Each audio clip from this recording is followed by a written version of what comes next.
Yeah, that's not a problem for the transaction, and you don't look at the externalities. Yeah. Here, you do it because you like to do it, but it's put in a common pool, so you have the community element in it, and because you don't have to compete, you actually deal much better with positive externalities of the system. So, if you believe me in my argumentation, then I would argue the following.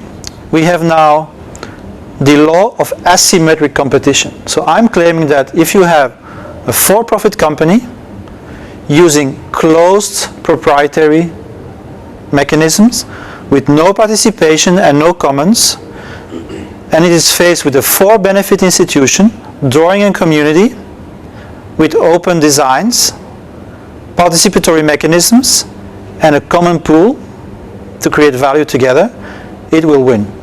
Yeah? Britannica will lose and is losing from Wikipedia. Explorer is losing from Firefox. Yeah? If I make a robot and I say don't touch it, it's my property, and another company says, yeah guys, go ahead, make it better, who in the end will have the better robot? It's not difficult to understand. It will be. So this is very important for social change. Yeah? Socialism was not very interesting for a property owner. Yeah? He could only lose, right?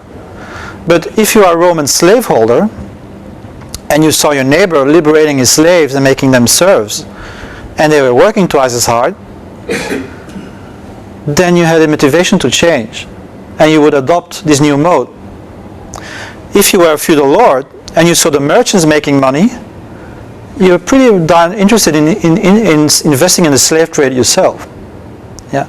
So those systems changed because there was an inner motivation even within the old elite to adapt new social practices.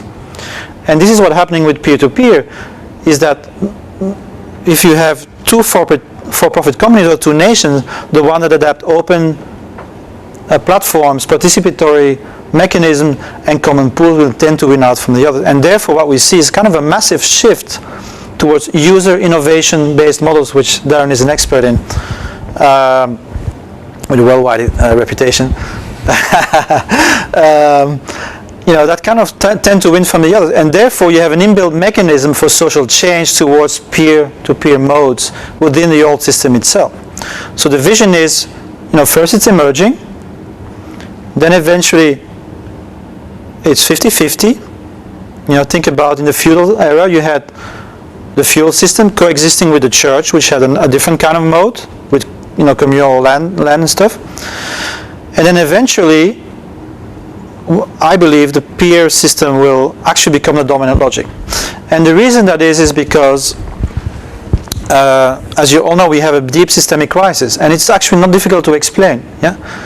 We combine today a false notion of abundance in the material world with a false notion of scarcity in the immaterial world. So we think that we can have an infinite system of growth within a finite material environment. It's not going to work for long. And we think that we should artificially restrict free sharing and cooperation in the immaterial sphere, and therefore we invent copyright and patents, and we make them stronger and stronger and stronger, and make it more and more difficult to cooperate. Yeah. So very simply, what we need to do is to reverse that logic.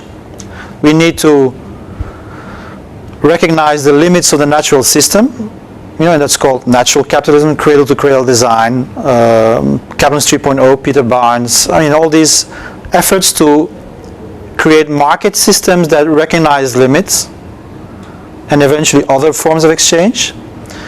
And within the open sphere of the immaterial sphere, we need to relax the built-in limitations that we make artificially that actually hold back innovation. That's something we know now. It's holding back innovation. Yeah, it's no longer about incentives, it's about getting out of the way.